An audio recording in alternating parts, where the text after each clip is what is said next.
ገልብጦ ሊጥለን የሔዋን መኪና ማርያም አዳነችን ፍሬን ያዘችና የሚባል የዘመናችን እንትን አለ ቅኔ አለ።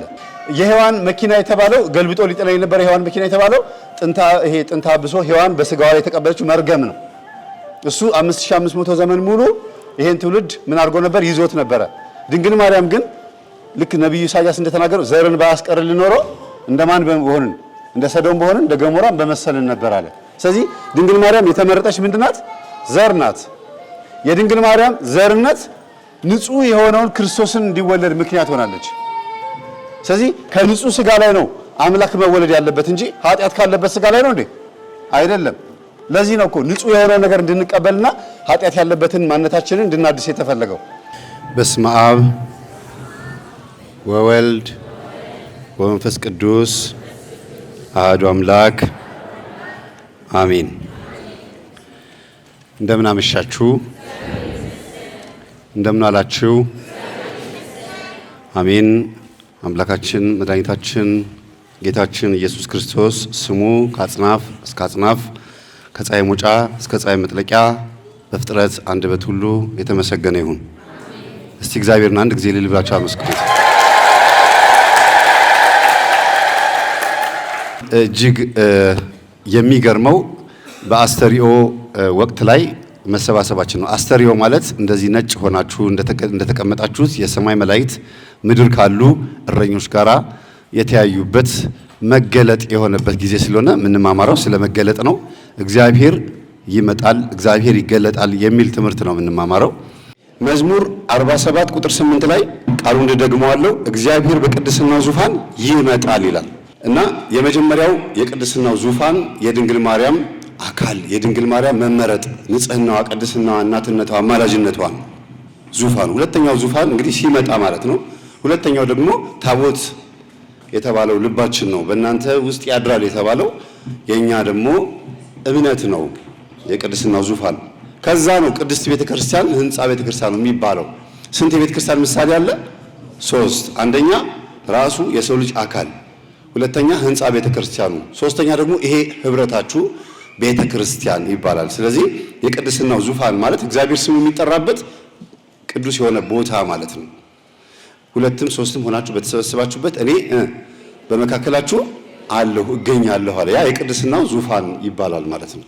ስለዚህ እዚህ መካከል ሆናችሁ ለምሳሌ ይሄ ወንጌል እየተላለፈ የግል ስልኩን የሚነካ ሌላ ሐሳብ የሚያስብ ሐሜት የሚያሙ ቅዳሴ ላይ ወይም ደግሞ ስብከት ላይ የግል ስራቸውን የሚሰሩ ሰዎች ቃሉን ንቀውት በእግዚአብሔር ላይ እንደማመጽ ተቆጥሮ አንድ ንጉሥ ዙፋን ላይ ተቀምጦ ከስር እንደምን በሚስማር እንደመውጋት ወይም እንዳይመቸው እንደማድረግ ነው የሚቆጠረው። የቅድስናው ዙፋን ማለት ማህበር ማለት ስለሆነ ማለት ነው። ስለዚህ ይሄንን ማህበር እግዚአብሔር አምላክ የቅድስና ዙፋን ይለዋል። ስሙ የተመሰገነ ይሁን። በሉቃስ ወንጌል ምዕራፍ 2 ቁጥር 6 ላይ በዚያም ሳሉ የመውለጃዋ ወራት ደረሰ፣ የበኩር ልጇንም ወለደች፣ በመጠቅለያም ጠቀለለችው፣ በእንግዶቹም ማረፊያ ስፍራ ስላልነበራቸው በግርግም አስተኛቸው ይላል።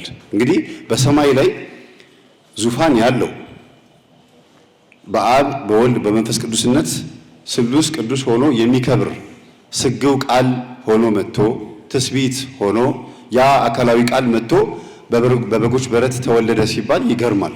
ያ መገለጥ ይባላል።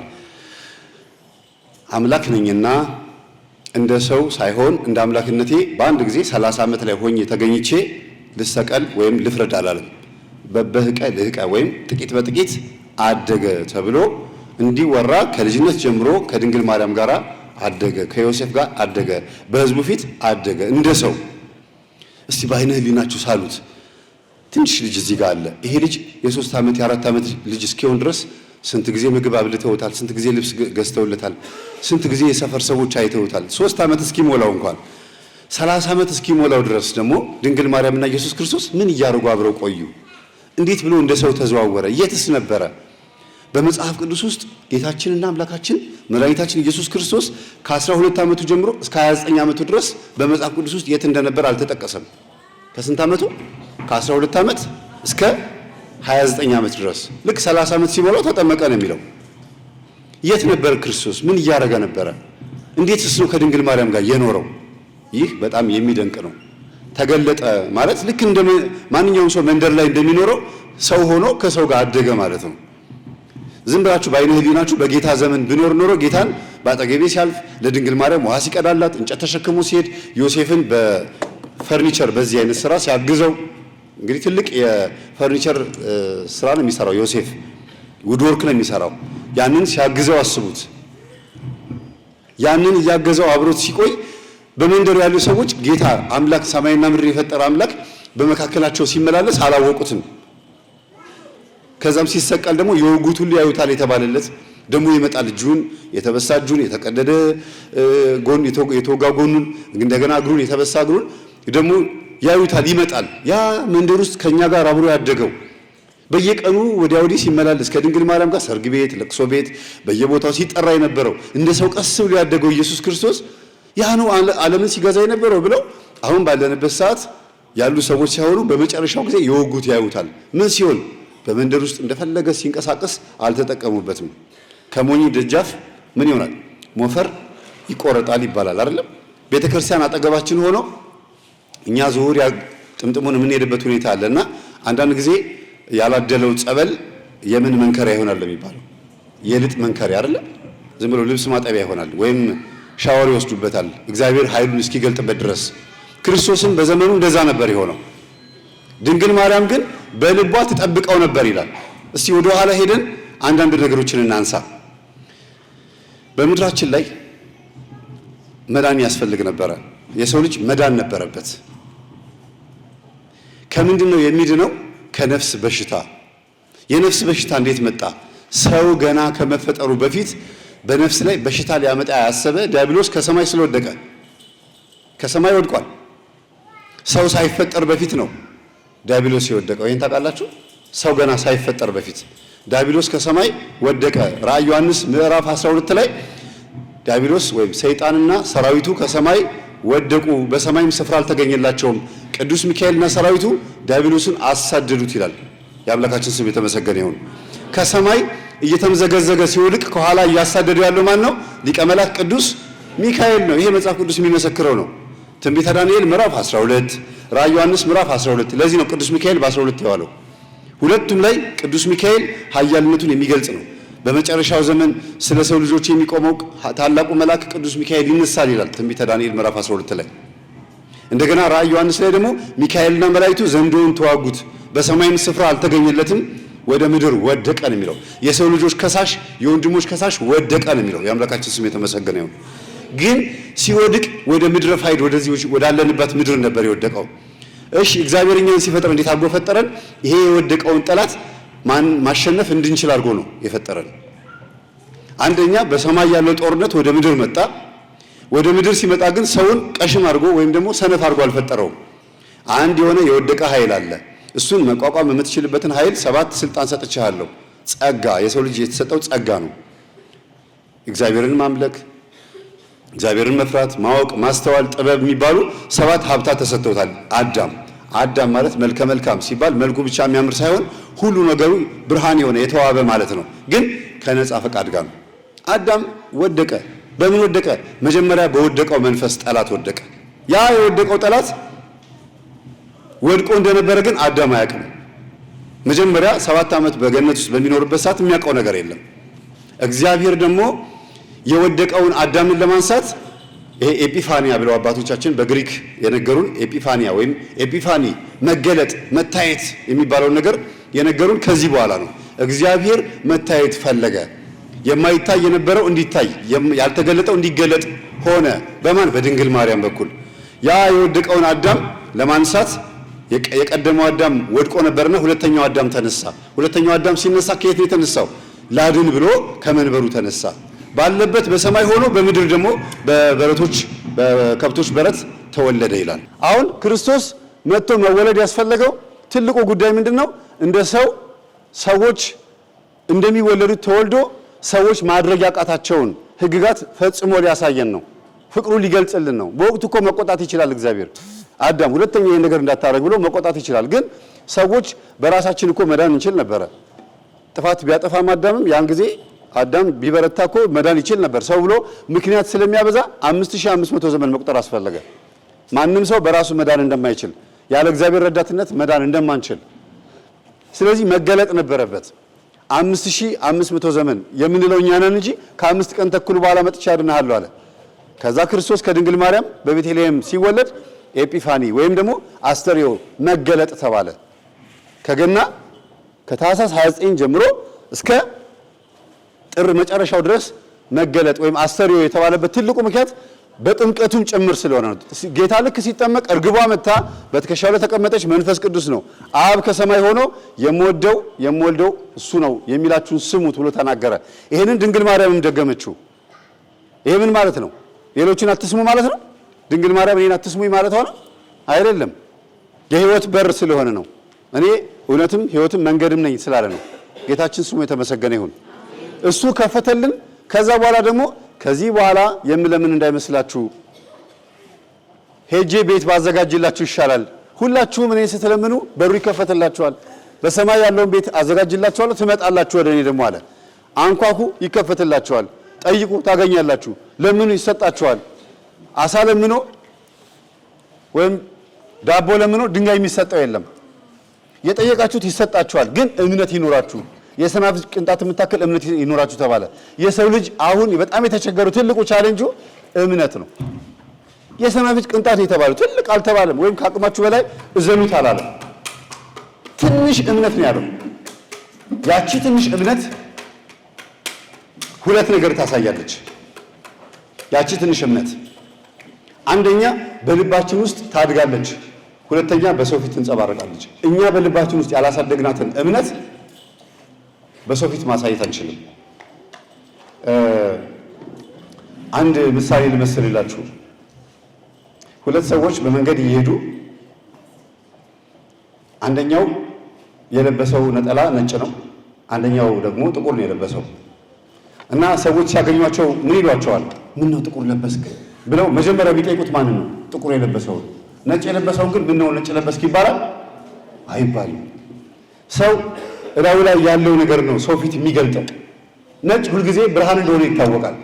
ሁልጊዜ ግን ጥያቄ ውስጥ የሚገባው ጥቁር ነገር ነው። ዜና ላይ ታችሁ ከሆነ ብሬኪንግ ኒውስ ወይም ሰበር ዜና ተብሎ የሞት ዜና ሲነገር ነው ጆሮአችን ትክል የሚለው። የህይወት ነገር ብዙ ጊዜ አይስበንም። ለምን? ነፃ ፈቃዳችን ብዙ ጊዜ የሚወስደን ወደ ሌላ ቦታ ስለሆነ ነው። ግን ብርሃን እንድንከተል ታዘናል። ብርሃን ምን ማለት ነው? ሁለት ነገር ነው ብርሃን። አንደኛ ብርሃን ከሰማይ የሚመጣው የእግዚአብሔር ኃይልና ቃል ነው። ሁለተኛ ደግሞ በነፃ ፈቃዳችን የምናወጣው ያን የምንቀበልበት ኃይል ነው። ቅስም ታውቃላችሁ? ቅስሙ ተሰበረ ይባላል አንድ ሰው። ቅስም ማለት በምንበላው በምንጠጣው ከአትክልቱም ከምግቡም የምናገኘው ኃይል ማለት ነው። እምነት ማለት ደግሞ በጾም በጸሎት በስግደት የምናገኘው ኃይል ማለት ነው። ስለዚህ ሰው ስንት ኃይል አለው? ሁለት።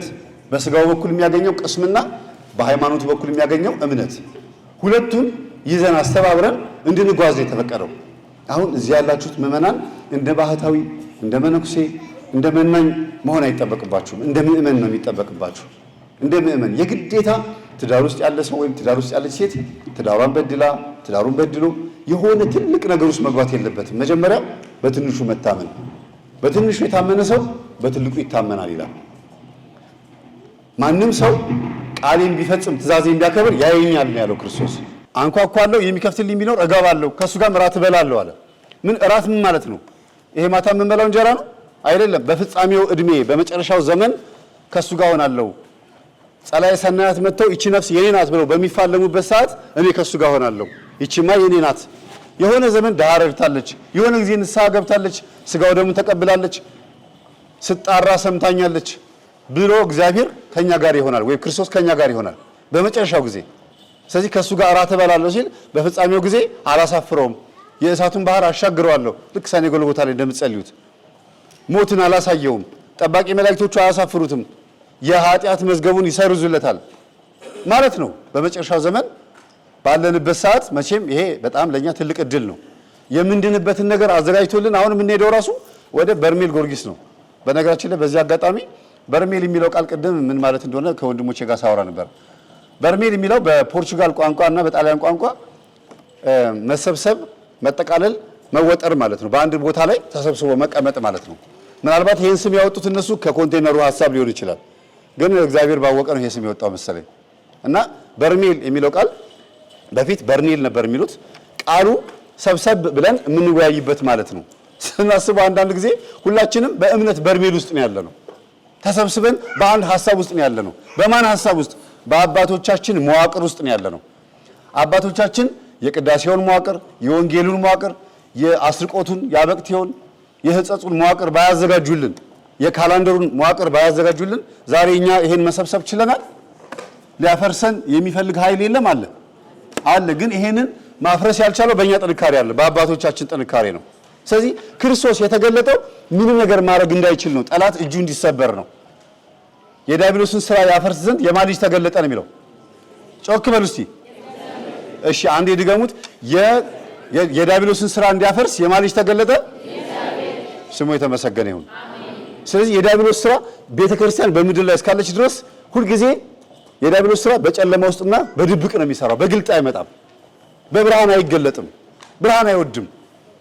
ስለዚህ መገለጥ ያስፈልገው ለዛ ነው። ነጭ ለብሶ መታየት ብቻ ሳይሆን በማተብ ከማተብም አልፎ በተግባር መስገድ፣ መጾም፣ መጸለይ ያስፈልጋል ማለት ነው። ስለዚህ እኛ የሶስተኛው ማህፀን ልጆች፣ የድንግል ማርያም ልጆች የመስቀሉ ስር ስጦታ ነን።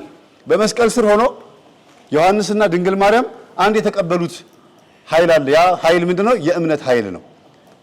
እናቴ እነሆ ልጅሽ፣ ዮሐንስ እነሆ እናትህ ብሎ ስጦታ ሰጠ። ያ ስጦታ የምን ስጦታ ነው? የምልጃና የእናትነት። የእሱ እናት ነበረች፣ የማንም አረጋት? የእኛም አካፈለን ማለት ነው።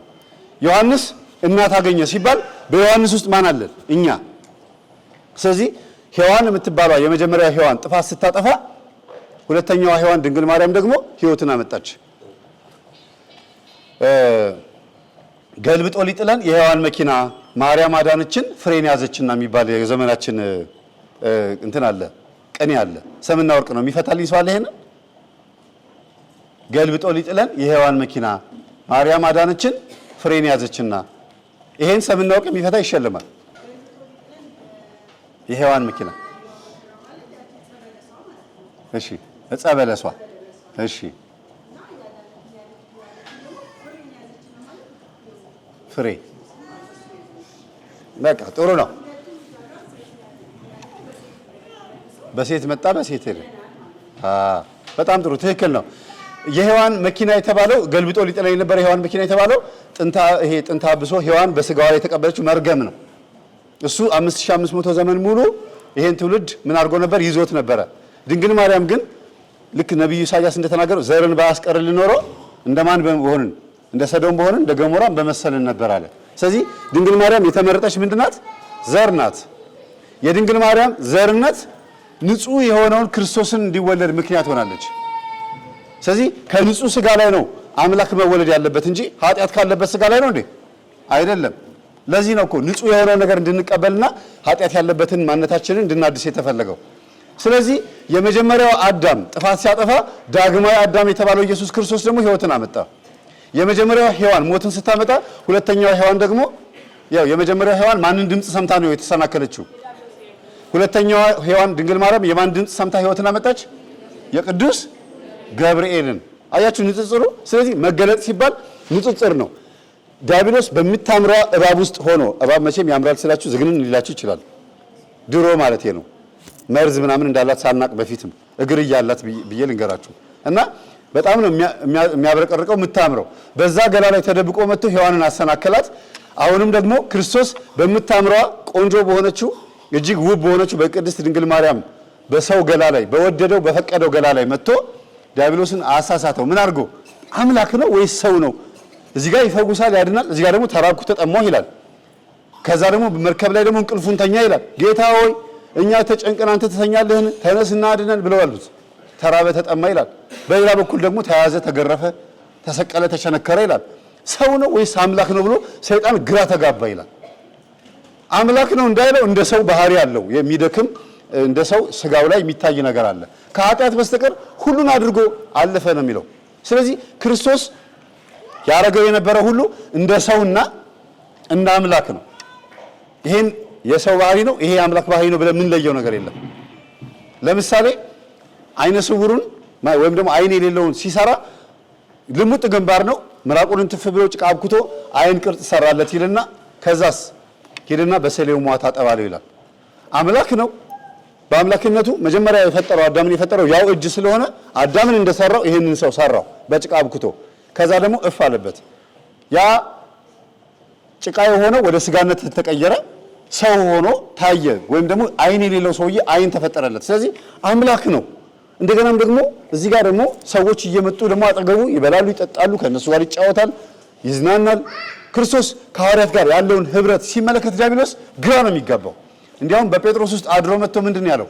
ጌታ ሆይ አትሙትብን፣ እባክህን አትሰቀልብን እያለ ፈተነው ይላል።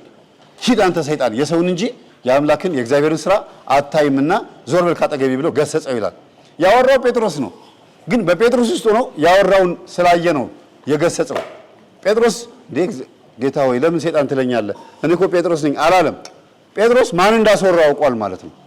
ስለዚህ ጌታችን በምድር ላይ በሚመላለስበት ሰዓት ሰው ብቻ አልነበረም እንደከበበው የሚያውቀው፣ ሌላም ኃይል እንዳለ ስለሚያውቅ አይተማመንባቸውም ነበረ፣ በሰው ውስጥ ያለውን ያውቅ ነበርና ይላል። አሁን በእኛ ውስጥ ብዙ ጉድ አለ እኮ አይደል? በጣም ብዙ ኮተት አለ። ያንን ኮተት እግዚአብሔር አምላክ አውልቆ ይጣልልን። በጣም ብዙ ችግር አለብን። አንደኛ እናትና አባቶቻችን ሳያውቁት አውቀውትም ሊሆን ይችላል ብዙ ኮተት፣ በጣም ብዙ ነገር በህይወታችን ውስጥ አምጥተውብናል። በቤት ውስጥ አቴቴ ጨሌ ያለ፣ ከዛ ደግሞ ሲጋቡ ምናልባት በመስተፋቀር ኮከብ አይተው ኮከብ ተቆጥሮ የእናት ስም ተጠርቶ ምናምን ተብሎ ይጋባሉ። ከዛ በኋላስ ምን ይሆናል? የሚወለዱት ልጆች የመስተፋቀር ልጆች ይሆናሉ። የሚወለዱት ልጆች የዛ መንፈስ ልጆች ይሆኑና ሲያድጉ እናትና አባታቸውን በቁማቸው የሚቀብሩ ይሆናሉ። ችግር ውስጥ የሚከቱ ይሆናሉ። አይበረክቱም፣ አያልፍላቸውም። ለምን? የክርስቶስን መገለጥ መንገድ የሚከተሉ ሳይሆኑ ይሄኛው መንገድ የሚከተሉ ልጆች እንዲሆኑ ተደርገው ከመጀመሪያው ስለተሰሩ ነው። አንዳንድ የተወለዳችሁበትን ወር ኮከባችሁን ስታዩ አደነግጡ እንዴ? ይሄ ታሪክ ኧረ ስለ ራሴን የሚያወራው ምንድነው? ሁሉንም ባህሪ ነገረኝ ትላላችሁ የተወለዳችሁበትን ወር ስታዩት አይደል? እኔ አላምንበትም። ታምኑበታላችሁ? እኔ አላምንበትም። ግን እንዴት ነው የሰው ልጅ አሁን በዚህ እድሜያችን ሆነን እኔ ለምሳሌ የተወለድኩት በዚህ ወር ነው ብዬ ልንገራችሁ። በዛ ወር ኮከቤን ሳየው አንዳንዴ አሁን መንፈሳዊ ከሆንኩ በኋላ ይሄን ነገር አስቁሜዋለሁ እኔ ላይ እንዳይሰራ። እንዴት ነው ስለ ራሴ እንደዚህ ነገር ቁጭ አጉ የጻፈልኝ ብዬ እላለሁ። በኋላ እግዚአብሔር ሆይ እንደዚህ እንድኖር ፈቅደሃል እንዴ? አርብ ቀን አይስማማውም፣ የሆነ ወር እንደዚህ አይመቸውም፣ በሆነ አመቱ እንደዚህ ይሆናል፣ ሚስቱን ይፈታል፣ እንደዚህ ያደርጋል ምናምን እያለ የሚናገረው ነገር አለ እና እግዚአብሔር እንድንፈታ እንድንፈተን ዲያብሎስ እንዲጫወትብን ይፈቅዳል? አይፈቅድም። ለምን ተጻፈ ታዲያ? እንዴት ነው በእኛ ህይወት ውስጥ መጽሐፍ ቅዱስ ህይወት እንዲሆነን ተጽፎልን ሌላ ኮከብ የሚባል ነገር የመጣው? ለምን ነው ሲባል ህይወታችን ከእግዚአብሔር ስለወጣ መስመራችን ስለሳተ በሆነ ነገር ማመን ስለጀመርን ነው። ይሄ ወደ ምን ይወስደናል? ዛር ወደሚባለው ከጥንት ከማህፀን ጀምሮ ወደ ያዘን መንፈስ ይመጣል። ጌታችን ማርቆስ ወንጌል ላይ ምዕራፍ 9 ቁጥር 26 ላይ ጌታ ሆይ ልጄን እሳት ላይ ይጥለዋል፣ ከልጅነቱ ጀምሮ እሳት ላይ ይጥለዋል፣ እባክህ ፈውስልኝ ብሎ አባትየው መጣ ይላል። ከልጅነት ጀምሮ ምን ላይ ይጥለዋል? እሳት ላይ ይጥለዋል። ሐዋርያቶችን ደቀ መዛሙርቶችን አድኑልኝ ብዬ አምጥቼ ስሰጣቸው ሊያወጡልኝ አልቻሉም። እባክህ ጌታ ሆይ ልጄ ላይ ያለው መንፈስ አስወጣልኝ ብሎ አባት ለልጁ ልመና ጀመረ ይላል። ከልጅነት ጀምሮ የያዘን ኃይል አለ ማለት ነው። ሰው 4 ጊዜ በርኩሳን መናፍስት ይያዛል። አንደኛ ከማህፀን ጀምሮ እናትና አባቶቻችን በአዳም ልኮ እያመልኩ ቤት ውስጥ ከራማ ምናምን እየተባለ በሚመለከው ይለከፋል ማህፀን። እንዲያውም ነፍሰ ጡሮች አይታችሁ ከሆነ ከለል አድርጊ ውስጥ ይባክሽ እንደው ፊት ለፊት አትዩ ይባላል አይደል? ለምንድን ነው? የሰው አይን ከባድ ስለሆነ ነው። ከታየ ሾተል የሚባል ነገር ያስወርደዋል፣ ጽንሱ ይወርዳል። ወይ ደግሞ ሲወለድ ልጁ አካል ጉዳተኛ ሆኖ እንዳይወለድ ነው፣ ጤነኛ ሆኖ እንዲወለድ ቅዱስ ሩፋኤል ተጠርቶ ነው የሚወለደው። የመጀመሪያው ከማህፀን ጀምሮ የሚይዘው ነው። ቀጥሎስ ሁለተኛ ከተወለድን በኋላ ደግሞ በአራስነት ጊዜ ላይ ምቀኛ የሆኑ ጎረቤቶች ህፃን ሆኖ ልጁ ሲያድግ ሰፈር ውስጥ ድክ ድክ እያለ ሲጫወት የሆነ ነገር ይመለከተዋል፣ ይለከፋል። ሶስተኛ ካደግን በኋላ ደግሞ በስራ በትምህርት በምናምን የተለያዩ ሰዎች እኛ ላይ መጥፎ ነገር ሊያደርጉ ይችላሉ። እኛም ኃጢአት ውስጥ ገብተን የሆነ ነገር ልናደርግ እንችላለን። 3 በሉ። አራተኛ ግን በጣም ከባድ ነው። አራተኛው ምንድነው ታውቃላችሁ? ራሳችን ወደን ፈቅደን የምንሰራው ኃጢአት ይጠራዋል። ያን ከ3ቱ ይልቅ አራተኛው በጣም ከባድ ነው። ጸበል ላይ ናውጣ ስትሉት አልወጣም ወደ ፈቅደን የጠራኸኝ ይላል። ራስን ያመጣኸኝ ዘሙተ ዋሽተ ቅዳሴ መሄድ ስትችል ሰነፍ ሆነ ተኝተ ራስን እኔ እንዲመቸኝ ያረከኝ ስለዚህ አልወጣም ይላል። ትግሉ ትልቁ ትግል ፈቅደን ወደን ያስገባ ነው ላይ ነው። ሳናውቀው የገባው ላይ እግዚአብሔር ይረዳናል ይላል መጽሐፍ ቅዱስ። ብዙዎች ወደ ጨለማ እንዳይሄዱ ክርስቶስ ያግዛቸዋል ይረዳቸዋል ይላል። ግን ሆን ብለን የምናደርገው ነገር ላይ ችግር አለ። የተገለጠው ክርስቶስ እያለ ማተባችን እያለ በአቋራጭ የምንሄድበት የምንሮጥበት ነገር አለ። በጣም ከባዶች ነን እኛ። ሃይማኖትን የሚያክል ነገር ይዘን ከየትኛውም ዓለም በላይ ማንም የትኛውም ሃይማኖት ያላከበረውን ክርስቶስን እኛ ይዘነው በየቀኑ ጥበብ በአደባባይ ትጮኻለች። ቅዳሴ ማለት ነው። ጠቢቡ ሰለሞን በምሳሌ ላይ ጥበብ በአደባባይ ትጮኻለች፣ ፍሪዳዋንም ዘርግታለች ይላል። ስጋ ወደሙ ሁልጊዜ ካህናት ይጮኻሉ፣ ሁልጊዜ ንስሐ አለ። ግን እኛ ሌላ ነገር ውስጥ ነው ያለነው። ስለዚህ በህይወታችን ውስጥ ዋጋ የምንከፍለው ወደን ፈቅደን በምንሰራው ኃጢአት ነው ማለት ነው። እና ቤተሰቦቻችን አንደኛ ዋጋ አስከፍለውናል። ሁለተኛ ነገር ደግሞ እኛው ራሳችን ይሄን ለማባረር ጥረት ባለማድረጋችን ችግር ውስጥ ገብተናል። ግን የተገለጠው ክርስቶስ ሁልጊዜ እጁን ዘርግቶ ይጠብቃል። ኤፒፋኒ ወይም ደግሞ አስተርእዮ ተገልጧል። ሁልጊዜ ቤተክርስቲያን በሯ ክፍት ነው። ስጋው ደሙን ለመቀበል ብር እንከፍላለን እንዴ? ምናልባት ጸበል አሁን ተጀምሯል መሰለኝ። አንዳንድ ጸበል ላይ ትኬት ኩፖን ይቆረጣል። ስጋው ደሙን ለመቀበል ግን ነፃ ነው አይደል? ስለዚህ ማንም ሰው ምክንያት አያበጅም። ገንዘብ ስለሌለኝ ነው፣ ምናልባት መቁረቢያ ልብስ የለኝም ልትሉ ትችሉ ይሆናል። እሱንም ምክንያት እንዳታበጁ። ያው እኔ እንግዲህ መቁረብ ለሚፈልግ ሰው በነፃ የመቁረቢያ ልብስ እየሰጠን ነው አይደል? ኤፍታህ መዝሙር ቤት ማንም ሰው ምስኪን የሆነ ገንዘብ የሌለው መቁረብ እፈልጋለሁ ግን መቁረቢያ ልብስ የለኝም ለሚል ሰው አዘጋጅተናል። እስቲ ምክንያታችሁ ምንድን ነው ታዲያ ላለመቀበል? ልብሱ ከተዘጋጀ ስጋው ደግሞ በነፃ ከሆነ ንስሐ አባታችሁን ማግኘት የምትችሉ ከሆነ ምንድን ነው ወደ ኋላ የሚያሸሸን ሲባል የሰው ልጅ በጣም ከባድ ነው። አያውቀውም፣ ፍላጎቱ ምን እንደሆነ አያውቀውም። ዝም ብሎ ማግባት፣ መጋባት፣ መማር፣ ከዛ ወግ ማዕረግ ማየት፣ መወለድ፣ ከዛ መሞት የሆነ ምድራዊ የሆነ ሀሳብ ላይ ነው በጣም ትልቅ ቤዝመንት የመሰረተ ነው። ያኛውን አርቀን ማየት አልቻልንም ማለት ነው። ሁልጊዜ የምመስልላችሁ ምሳሌ አለ። ይቺ ምሳሌ ላልሰሙ ሰዎች ስለምትጠቅም ልድገማት መሰለኝ። አንድ ዋርካ በአይነ ህሊናችሁ እዚህ ጋር እዩት። ዋርካ ዛፍ አለ። ከኔ ጋር ናችሁ? ያ ዋርካ ከዛፉ ላይ ከአናቱ ላይ ንስር የምትባል አሞራ እንቁላል ጥላለች። ከዋርካው ስር ደግሞ ዶሮ እንቁላል ጥላለች። ንስር አሞራዋ ያንን እንቁላል ትታ ወደ ምግቧ ስትሄድ ብር ብላ ስትነሳ አንዱን እንቁላሏን ድንገት በክንፏ መታችው። ከዛ ታች የዶሮ እንቁላሏ ጋር ሄደና ሳሩ ላይ ወደቀ። ያንን ሰብሰብ አድርጋ ደግሞ ከራሷ እንቁላል ጋር ታቀፈችው። አሁን ያ ጫጩት ሲፈለፈል ምንድነኝ ብሎ ነው የሚያስበው? ንስር ነኝ ነው ወይስ ዶሮ ነኝ ነው የሚለው? ራሱን ያገኘው ማን እቅፍ ውስጥ ነው? የዶሮ እቅፍ ውስጥ ነው። ስለዚህ እኔ ዶሮ ነኝ ብሎ ነው የሚያስበው። አካሉ ግን ዶሮ ነው አይደለም። አይምሮን ግን አሳመነው ማለት ነው። ከዛ ጥሬ ሲለቅሙ ይለቅማል። ግን እሱ ጥሬ የሚለቅም ነው አይደለም። ምግቡ ጥሬ ነው አይደለም። ምግቡ ሌላ ነው። ልክ ንስር ስጋ እንደሚነጨው ትላትል ምናምን የተለያዩ ነገሮች እንደሚበላው ልክ እንደዛ ነው የሚመገበው። ዝርያውም ከፍታ ነው። የሚበረውም በከፍታ ላይ ነው። እንደ ንስር ንፋስን የሚጋፈጥ የለም። እንደ ንስር በአየር ላይ የሚንሳፈፍ የለም። በአየር ላይ የሚቆም የለም። ከበራሪ አካላት በሙሉ የተለየ ነው። አይኑ ራሱ ከሰማይ ሆኖ ምድር ላይ ትንሽ አይጥ እንኳን ቢመለከት ተንደርድሮ መጥቶ ብድግ ነው የሚያረጋት።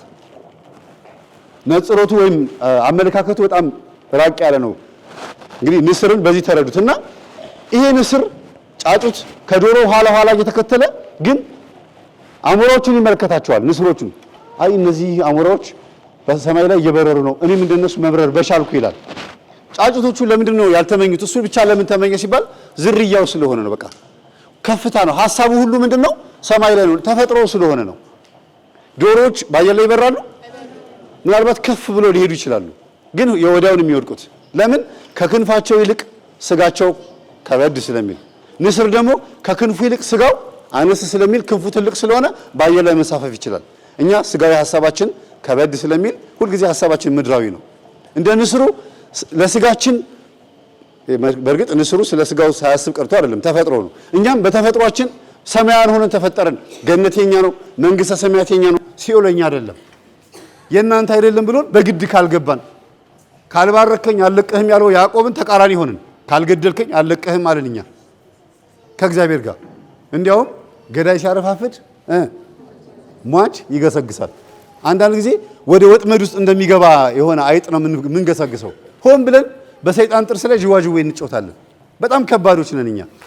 እና ያ ንስር ሁልጊዜ ይመኛል እንደነዚህ አሞራዎች በሆንኩኝ በበረርኩኝ ይላል። ተፈጥሮ ስለሆነ ነው የተመኘው። አንድ ቀን ድመት መጣች ከጫጭቶች መካከል አንዱን ልትይዝ ብር ብላም ተነስታ መታ አንዱን ጫጩት ልትይዝ ሁሉም ብትንትን ሲሉ እናትየውም ጭምር ማለት ነው ብትንትን ሲሉ ንስሩም ፈርቶ ብድግ ሲል ጫጩቶቹ 2 ሜትር ከፍ ብለው እዛም ተሰራጭተው ቁጭ ብለዋል። እሱ ግን በአየር ላይ ትንሽ ተንሳፈፈና ማረፍ ሁሉ እስኪያቅተው ድረስ አረፈ። እንዴ የሆነውስ ሆነ። ድመቷ መታስ ደነገጠችን። እኔ ግን እንደ ጫጩቶቹ ለምንድነው ቶሎ ብዬ ምድር ያረገጥኩት ምን ሆኜ ነው የተንሳፈፍኩት ብሎ ሲለማመድ ለካ ዝርያው በሰማይ ነው። ወደ ወገኖቹ ሄደ። ቻዋላቸው የምድራውያንን ለካ ዘሮቹ አይደሉም። እኛም ዘራችን እዚህ አይደለም። እዚህ የመጣነው ወድቀን ነው። አዳምና ሔዋን ወደ ምድር የመጡት ምን ሆኖ ነው? ወድቀው። መጀመሪያ ኤልዳ የምትባል ቦታ ላይ ተፈጠረ፣ እዚህ እስራኤል ላይ የምድር እምብርት ላይ። ከዛ አዳም በ40 ቀኑ ሔዋን ደግሞ በ80 ቀኗ ወደ ገነት በመላእክት ታጅበው ገቡ። እኛም ዛሬ በ40ና በ80 ቀን የምንጠመቀው ለዛ ነው። ታጅበው ገቡ። ከዛ ግን 7 ዓመት ቆይተው ኃጢአት ሲሰሩ ምን ሆኑ? ወደ ምድር እንደገና ተጣሉ፣ ወደ ተፈጠሩበት ምድር። አይ ጥፋት አጥፍታችኋል ተመለሱ ተባሉ። ተመልሰው ምን ሆኑ? በጾም በጸሎት በስግደት እግዚአብሔርን በመለመን አመስግን ተብሎ የተፈጠረው ፍጥረት ጸልይ ተባለ። ጸሎት የኛ ባህሪ አልነበረም፣ ምስጋና ነበር ባህሪያችን። ግን በግድ ጸላይ ሆንን። ለምን? ፈቃደኛነታችን ይሄ የግል ምንድን የሚባለው ነፃ ፈቃዳችን ወይም ፍሪ ዊል የሚባለው ነገር ጉድ አረገን። እግዚአብሔር ነፃ ፈቃድ ባይሰጠን ኖሮ እንዴ ምንድነው ባህሪ ያረከን እንዴ እንል ነበረ። ነፃ ፈቃድ ሲሰጠን ደግሞ ከሱ አፈነገጥን። ስለዚህ አባት የሚወደው ልጁን እንደሚገርፍ እግዚአብሔር እየገረፈ ወደ ቤቱ ያመጣናል። ያለንን ነገር ይወስድብናል። ለምን? ከቤቱ እንድንጠፋ ስለማይፈልግ። አንዳንድ ሰው በህመም ይመጣል፣ አንዳንዱ ገንዘቡን ተቀምቶ፣ አንዳንዱ ማጣት ያለበትን ነገር አጥቶ ወደ ቤት ይመጣል። ጫማ የለኝም አትበል እግር የሌለው አለና የባሳለና እየተባለ እየተነገረን ምን ኖረው ያው አልጋ የለኝም የሚያምር አልጋ የለኝም እንቅልፍ የሌለው አለና የሚባለው የተሻለ ነገር እግዚአብሔር ከፊታችን ስላስቀመጠ ነው።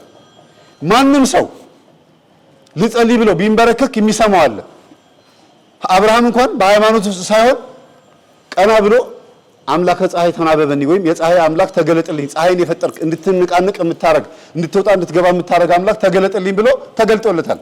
ኒውትራል የነበረው አብርሃም፣ ጣዖታትን ይሸጥ የነበረው አብርሃም በየዋህነት ጸልዮ እንኳን እግዚአብሔርን አግኝቶታል። እንኳን እኛ በሃይማኖት ውስጥ ሆነን እኛ እኮ ጥቂት ነገር የሚጠበቅብን ሰዓቱን ጠብቀን መጸለይ፣ ከዛ መታመን፣ ከሰው ጋር አለመጣላት። አንድ ምእመን የሚጠበቅበት ሀቀኛ መሆን ነው። ለሰው ክፉ ካልሆናችሁ ንስሐ በጊዜው የምትገቡ ከሆነ አስራት በኩራት የምታወጡ ከሆነ በእናንተ ህይወት ውስጥ ምንም ነገር ኃይል አይኖርም፣ ስልጣን አይኖርም ነበር። ስለዚህ የሰው ልጅ የእግዚአብሔር ማደሪያ መሆን ሲገባው በሞኖፖል ተቆጣጥረውናል። አይነ ጥላ ጭንቅላትን ተቆጣጠረችው፣ ቡዳው ፊት ለፊታችን፣ መተቱ ሆዳችን ውስጥ፣ ሆድ ቁርጠት ዛሩ ጀርባችን ላይ፣ ጮቤውና ደንቃራው ደግሞ እግራችን፣ በቃ በሄድንበት ተቆጣጠሩን። የእግዚአብሔር መሆን የሚገባው አካላችን የሌላ ኃይል ሆነ፣ በሌላ ኃይል ቁጥጥር ውስጥ ሆንን። ስለዚህ ተዋረድን፣ በቁም ተዋረድን። አምላክ እያለን እንደሌለን ሆንን። ልጆች ሆነን በግድ ባሪያ ካልሆንን አለን። ወራሾች ሆነን ሳለን ንብረት አንፈልግም አለን። ዓመተ ምህረት ውስጥ ዓመተ ፍዳ እንዲሆን ተመኘን። ዓመተ ኩነኔ ዓመተ ዓለም እንዲሆን ተመኘን። ሰው እንዴት ክርስቶስን የሚያክል አምላክ ሞቶለት ከመቃብር ከሙታን ማዕከል ተነስቶ ድል ያደረገ የትንሣኤው ንጉሥ ክርስቶስ እያለው እንዴት በቁም ይሞታል? እንዴት የመጠጥና ኢየሱስ ኃይል ያጠቀዋል? በዓመተ ምህረት ውስጥ እንዴት ጨለማ እንሆናለን? ስለዚህ መገለጥ የሚባለውን ነገር አላየነውም። ቅድም እንዳልኳችሁ ጥቁርና ነጭ የለበሱ ሰዎች አሁን እዚህ ግድግዳ ላይ ነጭ ግድግዳ ላይ አንድ ጥቁር ነጥብ ባስቀምጥ ምን ይታያችኋል ብል ሁላችሁም እንደምትሉት ጥቁር ነጥብ ነው የምትሉት እንጂ ነጩ ግድግዳ አትሉም። ብዙ ጊዜ ይሄ ፖዚቲቭ የሚባለው ነገር ላይ አናተኩርም፣ ኔጌቲቭ ላይ ነው።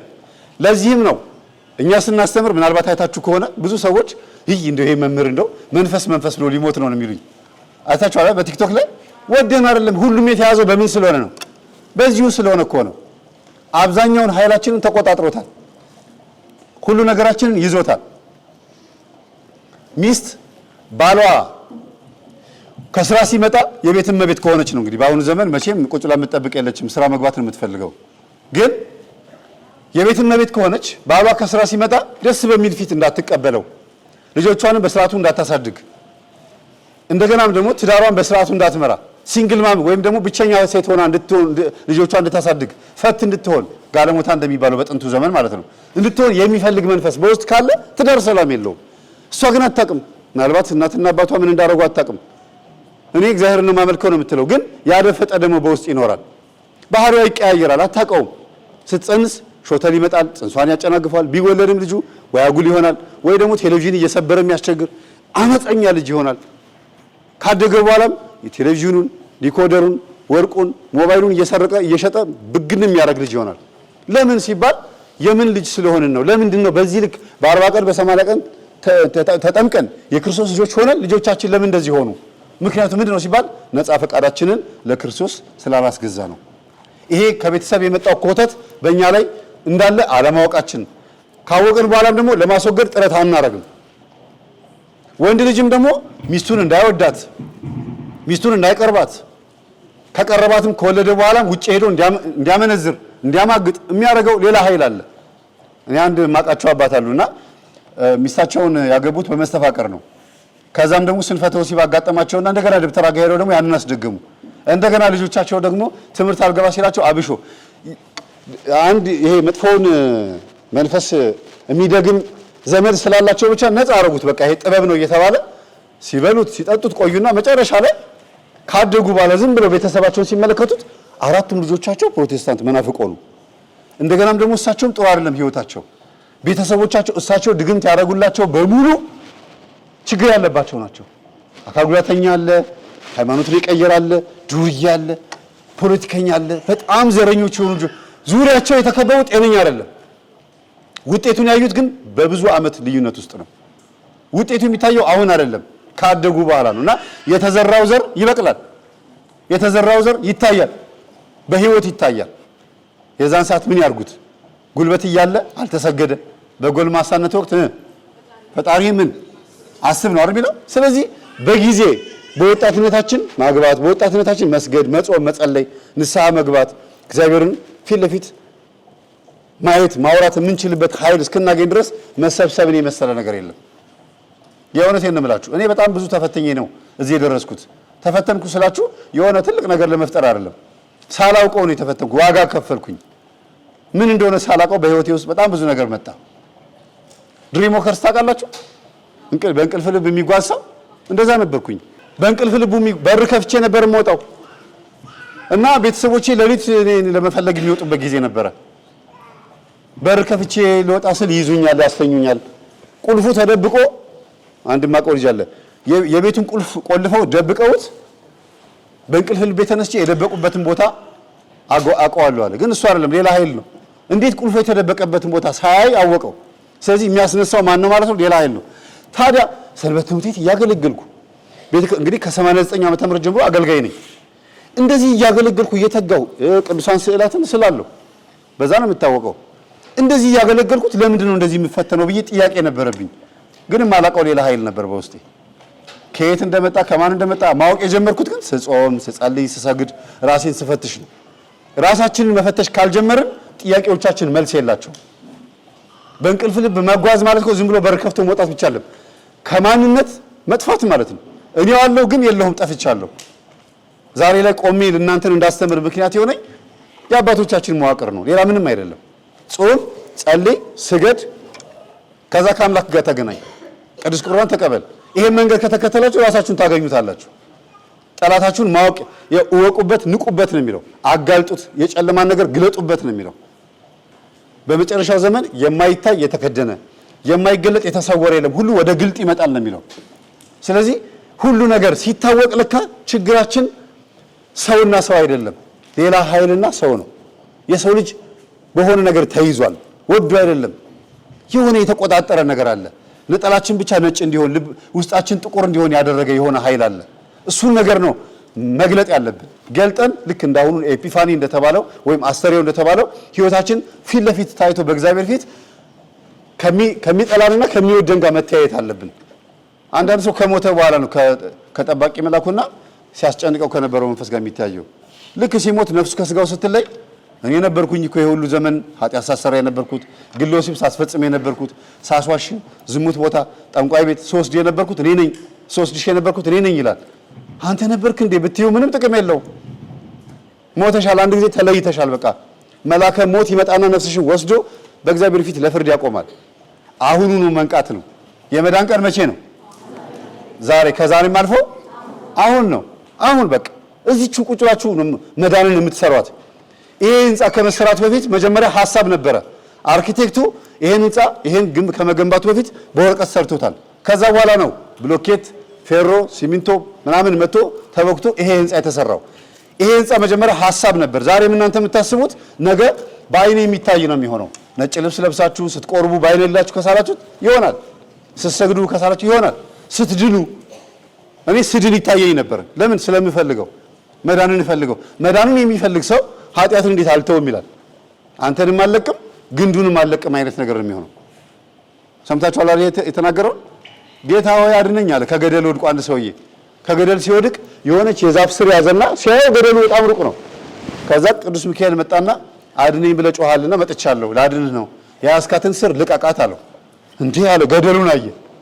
ሚካኤል ከፊቱ ነው። ያው አይ ቅዱስ ሚካኤል አንተንም አልለቅም ስሩንም አልለቅም ማለት ይባላል። ይሄ ምንድነው? ፊት ለፊቱ መልአክ እንኳን ቆሞ እንኳን እርግጠኛ አይደለም ሰው። አይሁን አይተማመንም። ይሄ አቡጀዲ ብቻ አይደለም ወይም ጨርቅ ቀለም ብቻ አይደለም። ካመንን ኃይል አለው። ግን ይሄ ራሱ ጌታ ነው ማለት ሳይሆን የጌታ ምንድነው? መገለጫ ነው። ስለዚህ ማመን አለብን። ይሄ የምንቀባው አፈር ምንድነው የሚባለው? እምነት አይደለም። መጀመሪያ ምንድነው የሚባለው? አፈር ነው። ከዛ ሲጸለይበት ወይም ደግሞ ስታምኑ ምን ይሆናል? እምነት ነው የሚባለው። እምነት ሳይሆን እምነት ወይም ጸብር ይባላል። ጸብር ቅዱስ ጭቃ ማለት ነው። ከዛ በኋላ ነው እምነት፣ በእምነት ስንቀባው እምነት የሚሆነው። ስለዚህ ሰው ካመነ ሁሉ ነገር ይሆናል። አንድ የሚገርም ታሪክ ልንገራችሁ። አንድ የጫት ሱሰኛ የነበረ ሰው ግቢ አላቸው። እህቱ አካል ጉዳተኛ ነች እና ግቢያቸው በጣም ትልቅ ግቢ ነው፣ ግን ቤታቸው ሊፈርስ የደረሰ ነው። ከኔ ጋር ናችሁ? እግዚአብሔር አምላክ ልቦናችን ይክፈትልን። ግቢያቸው ቤታቸው ሊፈርስ የደረሰ ቤቱን ሸጠው ንብረቱን ሸጠው ወይም ደግሞ የሆነ መሬት ከፍለው ሸጠው እንኳን መኖር ይችሉ ነበር። እህትና ወንድም ናቸው። ሁለቱም ዝም ብለው ተይዘዋል። በቃ የሆነ ማሰብ አይችሉም። ማስተዋል እንዳይችሉ አድርጎ ነው የሰራቸው። በዚህ አጋጣሚ ግለ ወሲብ የሚፈጽሙ ሰዎች ግልጽ ነው የምነግራችሁ። እሺ፣ ግለ ወሲብ መፈጸም በጣም ብዙ ጉዳት አለው። አንደኛ ማሰብ ማስተዋላችን እንዲቀንስ ያደርጋል። አእምሯችን በጣም እንዲወርድ ነው የሚያደርገው። ሁለተኛ ወገባችን ለስግደት እንዳይመች በጣም ደካማ እንድንሆን ያደርጋል። ጉልበታችን ደረጃ እንዳንወጣ ያደርጋል። ደካማ እንድንሆን ነው የሚያደርገው። ግለ ወሲብ የሚፈጽሙ ሰዎች ሁልጊዜ አስተሳሰባቸው በጣም የወረደ ነው የሚሆነው። ስሜታቸው ሁሉ የቀዘቀዘ ነው የሚሆነው። ይሄ ነው የሚፈልገው ዲያብሎስ። እና ሱስ በጣም ከባድ ሱስ ያለበት ሰው ልክ እንደዚህ ነው የሚሆነውና ይሄ ልጅ እህቱ አካል ጉዳተኛ እንደሆነች ያውቃል፣ ግን ቅዱስ ሚካኤል እንደምትወድ ያውቃል። ወንድም ያለችው ዛሬ ቅዱስ ሚካኤል ነው እባክህን ሂድና ጸበል አምጣልኝ ስለው አንቺ ደግሞ ጫት ባፌ ይዣለሁ እንዴት ጸበል ትይኛለሽ ምናምን አለ። አይ ግድ የለም ወንድሜ እባክህን በቃ ዛሬ እንጃ ደስ የሚልህን ማይቻለሁ ሂድና ጸበል አምጣልኝ አለችው። እጭ ምናምን አለ። ተነሳና ጫቱን ባፉ እንደያዘ ውጭ ወጥቶ ማሰብ ጀመረ። አይ እኔ እንደዚህ ጫት ይዤ ጸበል እንዴት እገባለሁ አለ። ፈሪያ እግዚአብሔር አለበት ማለት ነው አይደል? ሱሰኛ ቢሆንም ማንን ይፈራል? እግዚአብሔርን ይፈራል። ይኸውላችሁ የፈለገ ዱርዬም ቢሆኑም አንዳንድ ሰዎች ለታቦት ምንጣፍ ሲያነጥፉ አላያችሁ? እንዴት ላባቸው ጠፍ ሲል እንደሚሰሩ ልባቸው ውስጥ ክርስቶስ አለ። ግን የሆነ ጨርሰው እንዳይመጡ የሚከለክላቸው ነገር ስላለ ነው የሚፈታተናቸው እንጂ ሁሉም በልቡ ጨዋ ነው። በእውነት ምስኪን ነው ሁሉም ውስጡ፣ ግን እምቢ ይለዋል። የሆነ የሚያስቸግረው ነገር አለ እና አይ እኔ አልሄድም ጸበልማ አልሄድም አለና ከሱቅ ከቶፊቅ ሱቅ 2 ሊትር ውሃ ገዛና ላስቲኩን ላጠውና ይሄ እንትኑ ሎጎውን ላጠውና ትንሽ ከፍቶ ደፋ ደፋ አደረገና ያው አመጣውልሽ አላት። ወይ ወንድሜ አመሰግናለሁ እግዚአብሔር ይስጥልኝ አለችው። ገባች። አጋጣሚ ሆኖ ቤታቸው ኮርኒስ አልነበረውም። እሷ እዛኛው ክፍል እሱ እዚህኛው ክፍል ልብስ አወለቀችና ዝም ብለህ እንደዚህ አፍስስልኝ አለችው። በዛኛው በኩል በመጋረጃው በዛ በኩል አንቺ ያምሻል እንዴ ማለት ዝም ብለህ አፍስስልኝ አለችውና አውልቃ ሲያፈስላት ያ ሽባ የነበረው እግሯ ዳነች። ግን ጸበል ነበር። አሁን ጸበል ነበረ። የቶፊቅ ውሃ ነው አይደል እንዴ? ወይም የሆነ ፋብሪካ ውሃ ነው። ግን ምን ዋዳናት? ከየት ነው ያመጣው ብላ አሰበች። ከጸበል። እሱስ ከየት እንዳመጣው ያውቃል አያውቅም? እየጮኸች ስትወጣ ጊዜ ምንድነው አለና ሲያት ሮጣ መታለች ብሎ ጫቱን ተፋና ደነገጠ። አስቡት እንግዲህ መቼም ጫት እየቃሙ ጸበል ማጥመቅ ያድናል ማለት አይደለም። እሱን ግን አነቃው። እንዴ አለ እኔ ከየት እንዳመጣሁት ያውቃል። ተደብቆ ያለቅሳል። የሰፈር ሰው ተሰብስቦ እሰይ እሰይ ቅዱስ ሚካኤል አዳናት ይላሉ። ግቢው በአንድ ጊዜ ሰው ተጠለቀለቀ ዳነች ብሎ ወንድሜ ጸበል አምጥቶልኝ ዳነች ይላል። እሱ ተደብቆ ያለቅሳል ከየት እንዳመጣው ስለሚያውቅ። ከዛ ሲነግራቸው ደነገጡ። ካላመናችሁ ቶፊቅን ጠይቁት አላቸው። እና አንዳንድ ጊዜ ምን መሰላችሁ ውስጣችሁ ያለው እምነት ነው የሚያድናችሁ ከየትም ይምጣ። እኔ አሁን ለምሳሌ ኢየሩሳሌም ጉዞ ነበረኝ ታውቃላችሁ አይደል? ከዛ እስራኤል ኤምባሲ በቀይ ካርድ ሲያባረረኝ አትሄድም ብሎ ሲያባረኝ ዳግማዊት ኢየሩሳሌም ተብላ የምትጠራ የላሊበላ ገዳም አለች አይደል? ላስታ ሄጄ ነበር አሁን ታህሳስ 29 በቃ እዛ ሄድኩኝ። እምነት ሆኖ ተቆጠረልኝና ከዛ ያመጣሁትን ጸበል ለአንዲት እህት ሰጠዋት። መምህር ዳግማዊት ኢየሩሳሌም ብለህ ስታወራ ሰማሁ አለችኝ። ከዛኛው እንድታመጣልኝ ነበር የፈለኩት ግን አልሆነም፣ ከዚህኛው ነው ያመጣህልኝ። ስለዚህ በጣም አመሰግናለሁ። ተቀበለችኝ። በጥብጣ ጠጣችሁ። የእውነት ይሄው አሁን ጨጓራ በሽታ የለባትም። በጣም የሚገርመው አመነች። ዳግማዊት ኢየሩሳሌም ነው የሚለው አይደል? እዛ ሄዶ እንደተጠመቀ እንደጸለየ እንደቆረበ ወይም እንደተሳለመ ይቆጠርለታል ስለሚል የቅዱስና ንጉሥ ላሊበላ ቃል ኪዳን በቃ እዛ ያለውን እምነት አመጣውለት ዳነች። እኔ ለራሴ ቢዚ ሆኜ ያን ነገር አልቀመስኩትም ወይም ደግሞ አልጠጣሁትም ነበር እና እኔ ከሷ ተማርኩኝ። በፍጥነት ለካ አንዳንድ ጊዜ በረከት ይበላል። እንዴት ነው ሰፍ ብላችሁ የምትበሉት በረከት የለም? ልክ እንደዛ ነው በቃ የእግዚአብሔር ኃይል እና እያደር ሁል ጊዜ ምንድነው እግዚአብሔር አዲስ ነው። ማለዳ ሁል ጊዜ ምንድነው አዲስ ነህ ነው የሚለው እግዚአብሔር። የምናውቀውን የእግዚአብሔርን ቃል ዛሬ እየደገምኩላችሁ ሁል ጊዜ አዲስ ነው እግዚአብሔር ሁል ጊዜ። በጣም የሚገርማችሁ በህይወታችን ውስጥ የምንባረክበትን ነገር እግዚአብሔር ከፊታችን ያስቀመጠው እምነት ማለት ምን ማለት እንደሆነ በዚች ልጅ ይሁ። ሌላ ደግሞ ደግሜ ልንገራችሁ። ፈቃደኛ ናችሁ? ከኔ ጋር ናችሁ? እስቲ እዛ ጥግ ላይ ይሰማል ድምጼ? በጣም ጥሩ። ባንኮኒ ተደግፋ አጭር ቀሚስ አድርጋ ቡና ቤት ወይም ደግሞ ናይት ክለብ የምትሰራ የነበረች አንዲት ሴት ልጅ ግን አጎቷ ስርማሽ ቅጠል በጣሽ የሆነ በሱ የምትተማመን ሴት ነበረች እና ሁልጊዜ ወንዶች ወደሷ እንዲመጡ መልክ ስለሌለኝ ወንዶች ሽቶዬን፣ ገላዬን፣ መልኬን ወይም ደግሞ ጸጉሬን የመንግስት ጸጉር ማለት ነው ይሄ እንትኑ ተገፎ የሚመጣው ማለት ነው እሱን አይቶ እንዲሳብላ ታስደግማለች እና ብዙ ወንዶች ካዩት ከሷ ጋር ሳያድሩ አያልፉም ስለምታሰራ ማለት ይገባቸዋል ከኔ ጋር። እና እቺ ልጅ አንድ ቀን ባንኮኒ እየደበደበ በቃ ሰራችልኝ ምናምን እያለ የሚጮህ የሆነ ሰው ይመጣልና ምን ሆነ ነው ስትለው እኔ ሴቶችን ካሁን በኋላ ለምን እንዲያረገችኝ ጉድ አረገችኝ እያለ ሲል ሰማችሁና ምን እንደሚሰራ ስትጠይቀው መስለው ምርጥ የዱባይ ነጋዴ ነው። የምንድነው? የዱባይ ነጋዴ ነው። በቃ የሚገርም ገንዘብ ያለው ሰው ነው። ይሄ ሰውማ ሊያመልጠኝ አይገባም ብላ እንደለመደችው አጎቷ ጋር ትሄድና ምን ስራልኝ ትለዋለች። ያን የተለመደውን ነገር ከዛ እግዚአብሔር ይገስጽ ያንን ካሰራች በኋላ ይሄ ሰው ባሏ ይሆናል። በአንድ ጊዜ በአጭር ጊዜ ውስጥ አገባችሁ። ቤተሰቦቹ ሁሉ ደስ አላት። ቡና ቤት እንደምትሰራ ግን አያውቁም።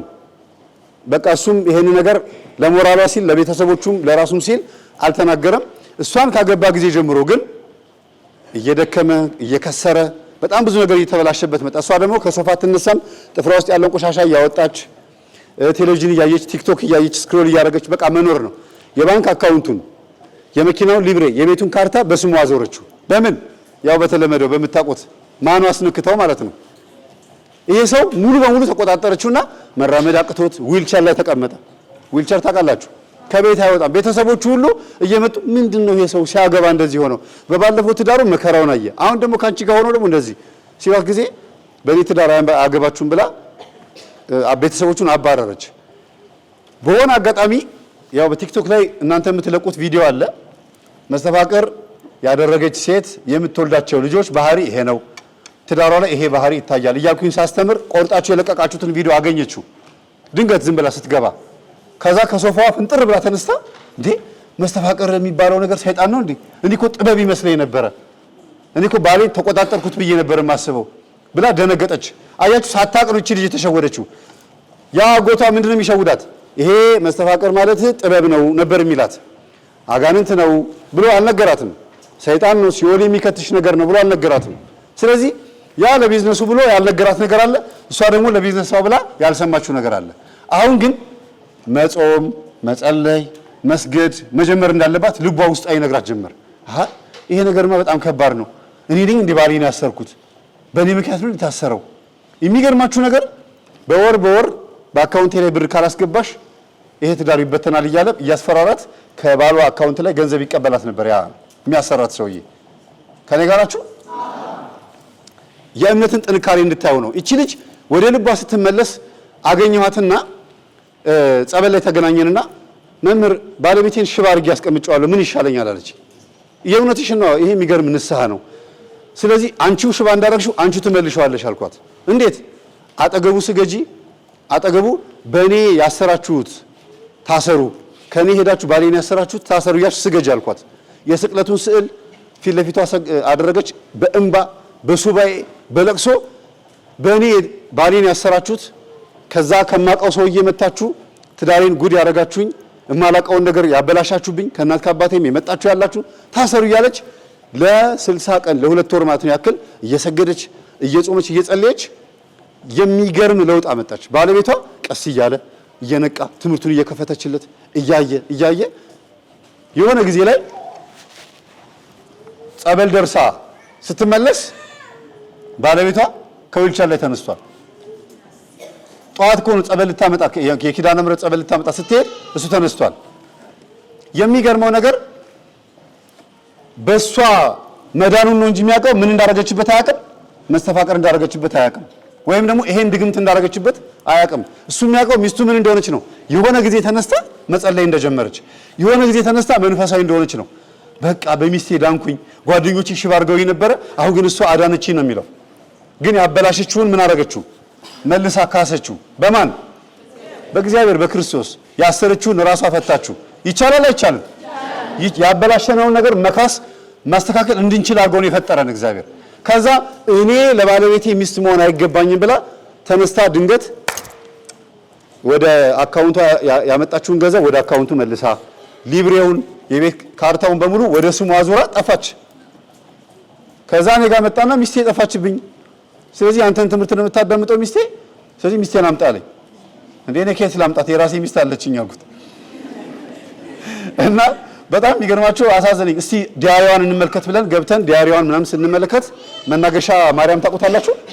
መናገሻ ማርያምና ኪዳነ ምሕረት ማን ነው መድኃኒዓለም እዛ ብዙ ጊዜ እንደምትሄድ እማሆይ ምናምን የምትለው ነገር አላት። እና እስቲ እንሂድ ብለን ስንሄድ እማሆይን አገኘናቸውና ምን ፈልገህ መጣ መምህር ተስፋዬ ያሉኝ። አይ አንድ ሰው ጠፍቶኝ ነው የመጣሁት፣ እርሶ ጋር እንደምትሆን ተስፋ አደርጋለሁ አልኳቸው። አይ እዚህ የለችም ሌላ ቦታ ሄዳለች አሉኝ። የኔ እናት ችግሩ ይሄ ነው እና እኔ የምፈልገው ሚስቴን ነው፣ ያበላሽችውን ነገር መልሳ ማስተካከል አለባት። ህይወትን አሳይታይ ብርሃንን አሳይታይ ለምን ታጨልመኛለች እያለ ነው አልኳቸው። አይ እንደዛ ከሆነማ ጥሩ ነው አሉና አመጧትና እሱ ፊት ነው ንስሐ መግባት የምፈልገው ብላ እንዲህ አርጌህ ነበረ፣ አሁን ግን ያጠፋሁትን መልሻለሁ፣ ከዚህ በኋላ ታገባኛለህ ስለው ጊዜ ናይ እባክሽ ጣጣታ ብጂ ብሎ መኪና ውስጥ ይዟት ገብቶ ሄደ። የምፈልገው እንደዚህ አይነቷን ሴት ነው አለ። ለምን ጨርሳለች፣ በቃ ዓለምን ትታለች። ይቺ ልጅ ኃጢአትን ሁሉ አይታ የመጣች ስለሆነች ከዚህ በኋላ ወደ ዓለም አትመለስም አይደል እንዴ?